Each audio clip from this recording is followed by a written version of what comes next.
আসসালামু আলাইকুম। বিসমিল্লাহির রহমানির রহিম।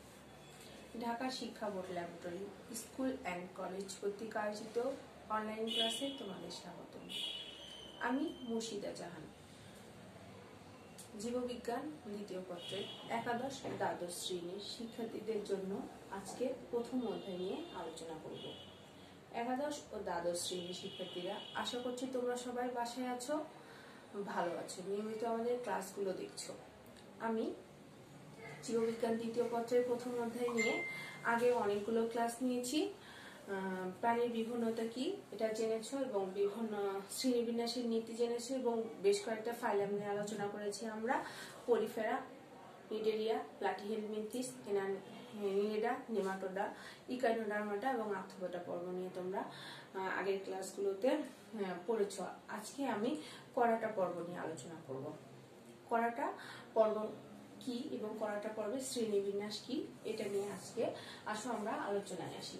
তো করাটা পর্ব জানতে গেলে প্রথমে আমাদের জানতে হবে করাটা পর্বের প্রাণীগুলো আসলে কি। করাটা আসলে কি? এটা হচ্ছে যেসব প্রাণীর জীবন দশায় কোনো না কোনো সময় পৃষ্ঠীয় মধ্যরেখা বরাবর দণ্ডাকার ও স্থিতিস্থাপক নটরকট থাকে তাদেরকে আমরা বলবো করাটা পর্ব বা করাটা পর্বের প্রাণী। করাটা আসলে কি এটা মনে রাখতে হবে, পৃষ্ঠীয় মধ্যরেখা বরাবর দণ্ডাকার বা স্থিতিস্থাপক নটরকট থাকে। করাটা পর্বে গ্রিক শব্দ কর্ডা অর্থ রঞ্জু, এটা অর্থ টু বহন করা। যে সকল প্রাণীর রঞ্জু বহন করে তারাই হচ্ছে করাটা পর্বের প্রাণী। 1885 সালে বিজ্ঞানী বেটসন সর্বপ্রথম করাটা পর্বের নামকরণ করে থাকেন। এই পর্বের টোটাল প্রজাতির সংখ্যা হচ্ছে 68,625টি। করাটা পর্বের বৈশিষ্ট্যের মধ্যে হচ্ছে করাটা পর্বের প্রাণীদের প্রধান বৈশিষ্ট্য এদের নটরকট থাকবে। নটরকটটা কোথায় থাকবে? পৃষ্ঠীয় মধ্যরেখা বরাবর দণ্ডাকার ও স্থিতিস্থাপক নটরকট থাকবে। এরপর হচ্ছে কি স্নায়ুরঞ্জু বা নার্ভ কট থাকবে। নার্ভ কটটা কি? এই নটরকটের ঠিক উপরে লম্ব অক্ষ বরাবর ফাঁপা নলাকার স্নায়ুরঞ্জু বা নার্ভ কট থাকে। নটরকটটা হচ্ছে স্নায়ুরঞ্জুটা হচ্ছে নটরকটের ঠিক উপরে লম্ব অক্ষ বরাবর ফাঁপা নলাকার স্নায়ুরঞ্জু বা নার্ভ কট উপস্থিত।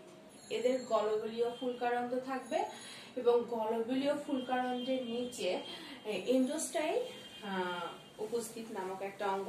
এন্ডোস্টাইলটা পরিণত প্রাণীদের ক্ষেত্রে থাইরয়েড গ্রন্থিতে পরিণত হয়। এদের রক্ত সংবহন তন্ত্র থাকবে। আর করাটা পর্বের প্রাণীদের হৃৎপিণ্ডের অবস্থানটা হবে দেহের অঙ্কীয় দেশে। মেরুদণ্ডী প্রাণীদের 2 জোড়া পার্শ্বপথ উপস্থিত রয়েছে যা পরবর্তীতে অন্তঃকঙ্কাল দ্বারা অবলম্বিত। আমরা জানলাম করাটা পর্বের বৈশিষ্ট্য, অর্থাৎ একটা হচ্ছে নটরকট থাকবে, স্নায়ুরঞ্জু বা নার্ভ কট থাকবে, গলবিলীয় ফুলকারন্ধ্র থাকবে, এন্ডোস্টাইল পরে থাইরয়েড গ্রন্থিতে পরিণত হবে, রক্ত সংবহন থাকবে, হৃৎপিণ্ডের অবস্থানটা হচ্ছে অঙ্কীয় দেশে, পার্শ্বপথ হচ্ছে 2 জোড়া, মেরুদণ্ডী প্রাণীদের ক্ষেত্রে 2 জোড়া পার্শ্বপথ থাকবে, পার্শ্বপথটা পরবর্তীতে অন্তঃকঙ্কাল দ্বারা অবলম্বিত হবে। এই জানলাম আমরা করাটা পর্বের প্রাণীদের বৈশিষ্ট্য। আসো এখন আমরা করাটা পর্বের শ্রেণীবিন্যাস নিয়ে আলোচনা করব।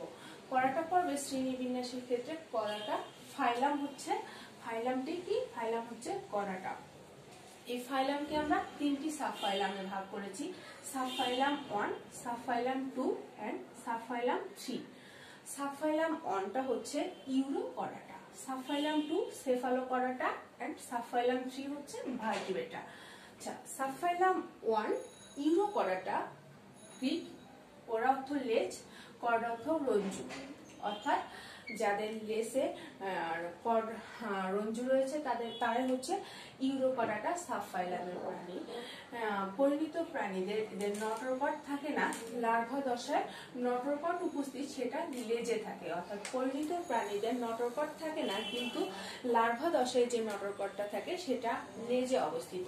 এদের দেহ সেলুলোজ নির্মিত টিউনিক বা টেস্ট নামক এক প্রকার আবরণ দ্বারা আবৃত থাকে। এগুলো সাবফাইলাম 1 ইউরোকরাটা এন্ড সাবফাইলাম 2 সেফালোকরাটা। কেলফাত্ত মাতা রঞ্জু, অর্থাৎ যে সকল প্রাণীদের সাবফাইলামে মাথায় রঞ্জু উপস্থিত তারা হচ্ছে সেফালোকরাটা পর্বের প্রাণী। এরপর হচ্ছে সেফালোপডাটা সাবফাইলামের প্রাণী, যেটা ভার্টিব্রেটা হচ্ছে সাবফাইলাম 3 ভার্টিব্রেটা, ল্যাটিন শব্দ ভার্টিব্রেটাস অর্থ মেরুদণ্ড। এই মেরুদণ্ডী প্রাণীরা আমরা বলেছিলাম যে পৃষ্ঠীয় মধ্যরেখা বরাবর যে দণ্ডাকার স্থিতিস্থাপক নটরপট রয়েছে, এই হচ্ছে করাটা। এই করাটা পর্বে সাবফাইলাম 3 ভার্টিব্রেটাটা হচ্ছে এই মেরুদণ্ড নটরপটটা পরে মেরুদণ্ড দ্বারা প্রতিস্থাপিত হচ্ছে, অর্থাৎ এই নটরপটটা যখন মেরুদণ্ড দ্বারা প্রতিস্থাপিত হবে তখন তারা ভার্টিব্রেটা সাবফাইলামের প্রাণী হয়ে যাবে এবং এরাই হচ্ছে মেরুদণ্ডী প্রাণী। সাবফাইলাম 1 ইউরোকডাটাকে আমরা 3টি ক্লাসে ভাগ করেছি। Class 1 Ascidiacea, class 2 Thaliacea, class 3 Larvacea. Ascidiacea class 1 Ascidiacea ক্লাসের প্রাণীরা পরিণত প্রাণীদের লেজ থাকে না। থ্যালাসিয়ায় পরিণত প্রাণীর লেজবিহীন, লার্ভাসিয়া হচ্ছে পরিণত প্রাণীদের লেজ থাকে। লার্ভাসিয়ারা হচ্ছে দেখতে ব্যাঙ্গাচি আকৃতি, শুধুমাত্র এই ক্লাসের প্রাণীদের পরিণত প্রাণীদের লেজ রয়েছে। আমরা এই 3টি ক্লাসের এক্সাম্পল দিয়েছি কি, এসিডিশিয়া ক্লাসের প্রাণীরা এসিডিয়া মেন্টুলা, একটা প্রাণী হচ্ছে এসিডিয়া মেন্টুলা। থ্যালাসিয়ায় হচ্ছে সালফা ম্যাক্সিমা, লার্ভাসিয়ায় পড়েছি অ্যাপেন্ডিকুলারিয়া প্রজাতি স্পিসিস, অর্থাৎ অ্যাপেন্ডিকুলারিয়া প্রজাতির প্রাণীরাই হচ্ছে 3 নাম্বার ক্লাস লার্ভাসিয়াতে রয়েছে। আসো সাবফাইলাম সেফালোপডাটা, সাবফাইলাম সেফালোপডাটাকে আমরা কোনো ভাগে ভাগ করতে পারি না, অর্থাৎ সেফালোপডাটাকে কোনো ভাগে ভাগ করা যায় না। এন্ড সাবফাইলাম 3 ভার্টিব্রেটাকে আমরা 2টি সুপার ক্লাসে ভাগ করতে পারি, অর্থাৎ 2টি সুপার ক্লাসে ভাগ করি। Super class 1 Agnatha and super class 2 হচ্ছে ন্যাথোস্টোমাথা। সুপার ক্লাস 1 অ্যাগনাথাকে আমরা 2টি ক্লাসে ভাগ করেছি। Class 1 Myxini and class 2 Cephalaspidomorphi. অর্থাৎ ক্লাস 1 মিগজিনি গ্রিক এ অর্থ ব্যতীত, ন্যাথোস অর্থ চোয়াল, অর্থাৎ চোয়াল ব্যতীত যেগুলো সেগুলোকে আমরা বলছি মিগজিনি ক্লাসের প্রাণী। এদেরকে আমরা হ্যাগফিশও বলি। অনেক সময় এই হ্যাগফিশটা বাইন মাছের মতো দেখতে হয়। ক্লাস 2 সেফালোস্পিডোমরফি, এরা ল্যাম্প্রে নামে পরিচিত। এন্ড সুপার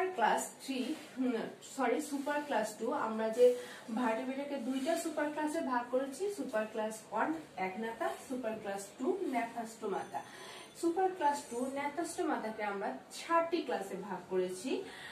ক্লাস 1 কর্নেটিক্স, class 2 Actinopterygii, class 3 Sarcopterygii, class 4 Amphibia, class 5 reptile, class 6 Aves and class 7 Mammalia.